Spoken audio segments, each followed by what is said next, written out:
समाजशास्त्र विषय प्रवेश एक परिचय।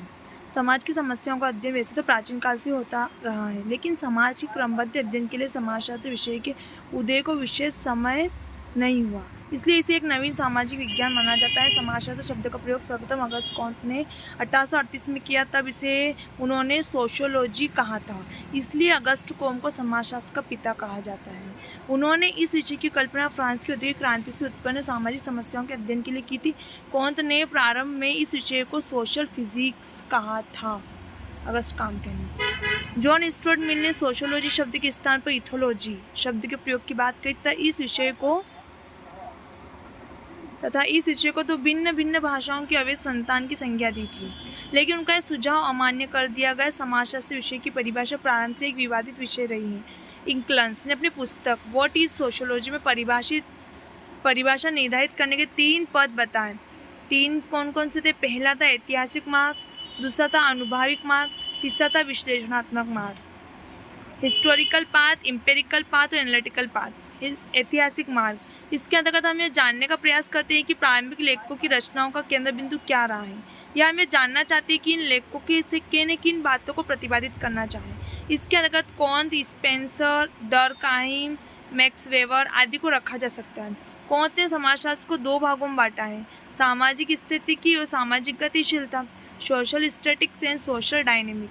सामाजिक स्थिति के अंतर्गत कॉन्ट ने उन वृहद संस्थाओं और संस्थात्मक जटिलता को रखा जो सामाजिक विश्लेषण को वृहद रूप से स्पर्श कर सके, जैसे परिवार, आर्थिक व्यवस्था, राजनीतिक व्यवस्था आदि। सामाजिक गतिशीलता के अंतर्गत उन्होंने विकास और परिवर्तन में बल दिया। स्पेंसर ने अपनी पुस्तक प्रिंसिपल ऑफ सोशियोलॉजी में समाजशास्त्र के अध्ययन में निम्न पर बल दिया: परिवार, राजनीति, धर्म, सामाजिक नियंत्रण, औद्योगिक आदि। दुर्खिम डर्कहाइम ने व्यक्ति की तुलना में समाज को अधिक महत्वपूर्ण माना और बताया कि व्यक्ति का समाज से अलग महत्व नहीं है। उन्होंने समाजशास्त्र में धर्म, कानून, नैतिकता, विवाह, परिवार, अपराध आदि को रखा। डर्कहाइम ने समाजशास्त्र को सामाजिक संस्थाओं का विज्ञान माना है। वेबर ने माना कि समाजशास्त्र वह विज्ञान है जो सामाजिक क्रिया का विश्लेषणात्मक अध्ययन करता है। दूसरा है अनुभवात्मक मार्ग। इस मार्ग के अंतर्गत हम यह जानने का प्रयास करते हैं कि आधुनिक समाजशास्त्री वर्तमान में किस प्रकार की सामाजिक समस्याओं का अध्ययन कर रहे हैं और उनका प्रस्तुतिकरण कैसा है। तात्पर्य अध्ययन से संबंधित विषय, पद्धति और प्रस्तुतिकरण के तरीके से हैं। विभिन्न पुस्तकों की विषय वस्तु सूची, पत्रिकाओं के लेखों आदि से वर्तमान में समाजशास्त्रीय अभिमुखता की जानकारी मिलती है। समाजशास्त्रियों ने विषय की चुनाव, अध्ययन पद्धति, प्रस्तुतिकरण में विविधता के माध्यम से अनेक नए क्षेत्रों को जन्म दिया, जैसे नगरीय समाजशास्त्र, ग्रामीण समाजशास्त्र, सामाजिक मनोवैज्ञानिक समाजशास्त्र का समाजशास्त्र आदि। विश्लेषणात्मक मार्ग, इसमें हमें अपनी विश्लेषण क्षमता के आधार पर जानना होता है कि विभिन्न विषयों में से कौन से समाजशास्त्र के अंतर्गत रखे जा सकते हैं और कौन से नहीं। बहुत से लोग सामाजिक कार्य, समाज सुधार आदि को भी समाजशास्त्र का अंग मान लेते हैं।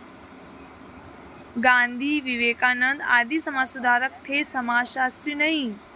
ये गांधी, विवेकानंद थे, समाज सुधारक थे, समाजशास्त्री नहीं। समाजशास्त्र की विषय वस्तु में उन्हीं वस्तुओं को या विषयों को शामिल किया जाता है जिनसे किसी विभिन्न विषयों की विषय वस्तु का स्पष्ट निरूपण होता है।